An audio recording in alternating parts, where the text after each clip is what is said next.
নাম বললে চাকরি থাকবে না।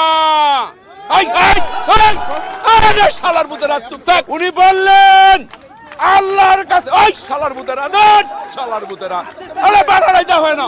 আল্লাহর কাছে বিচার রইল, এইরকম বিচার আল্লাহ সহ্য করবে না। যার ওই তুমি ঠিক দাও কেন শালার পুত ভোট দেন দান আবার ঠিক দাও। সবাই হাত তোলেন। ওই শালার বুতেরা মুনাজাত কর। 2014 সালে মুন্সিগঞ্জে উপজেলা নির্বাচন চলাকালীন একটি ঘটনাকে কেন্দ্র করে আব্দুল হাই এক উত্তাল বক্তব্য দেন, যা সেই সময়ে সামাজিক যোগাযোগ মাধ্যমে ভাইরাল হয়। তার কথার জোরে সাড়া পড়ে যায় সারা দেশে।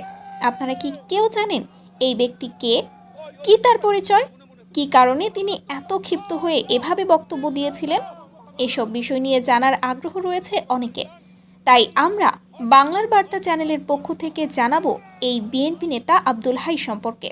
সামাজিক যোগাযোগ বিভিন্ন মাধ্যমে একটা ভিডিও ভাইরাল হওয়ার পর বেশ সাড়া ফেলেন বিএনপি নেতা আব্দুল হাই। ওই ভিডিওতে দলের সমর্থকদের সঙ্গে মোনাজাত করার সময় আল্লাহর কাছে বিচার চান তিনি।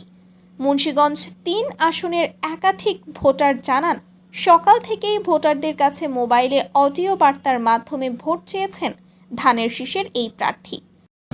মুদ্রা কথা যেটা আওয়ামী লীগ ভোট নেয়, ভোট চুরি করে। অডিও বার্তায় ভোটারদের সালাম দিয়ে আব্দুল হাই বলেন, আপনাদের ভোটে নির্বাচিত 5 বারের সাবেক সংসদ সদস্য আমি। এলাকার উন্নয়নের জন্য 30 তারিখ নির্বাচনে আপনাদের ভোট এবং দোয়া চাই। আব্দুল হাই বলেন, এখনও রাতে বিএনপি কর্মীদের বাড়ি বাড়ি গিয়ে হুমকি দেওয়া হচ্ছে। সেনাবাহিনী নামলে পরিস্থিতি শান্ত হবে ভেবেছিলাম, কিন্তু তা হয়নি। ভোটারদের বাড়ি বাড়ি গিয়ে ভোট চাইতে পারছি না, বাধা দেওয়া হচ্ছে। তাই চেয়েছি ভোটারদের কাছে অন্তত একটি মোবাইল কলের মাধ্যমে বার্তাটুকু পৌঁছাক। বিএনপি নেতা আব্দুল হাই ধানের শীষ প্রতীকে মুন্সিগঞ্জ 4 আসনে 1979, 1991, 1995, 1996 এবং 2001 সালে 5 বার সংসদ সদস্য অর্থাৎ এমপি নির্বাচিত হন। পরবর্তীতে মুন্সিগঞ্জে আসন পুনর্বিন্যাস করা হলে মুন্সিগঞ্জ 4 আসনটি বিলুপ্ত হয়।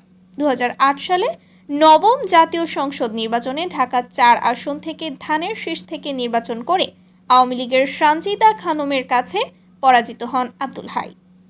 তিনি একজন বীর মুক্তিযোদ্ধা। আব্দুল হাই তার জীবনে এখন পর্যন্ত মোট 5 বার সংসদ সদস্য হিসাবে নির্বাচিত হয়েছেন। ছিলেন জাতীয় সংসদের প্যানেল স্পিকার এবং বিএনপি সরকারের আমলের স্থানীয় সরকার পল্লী উন্নয়ন সমবায় মন্ত্রণালয়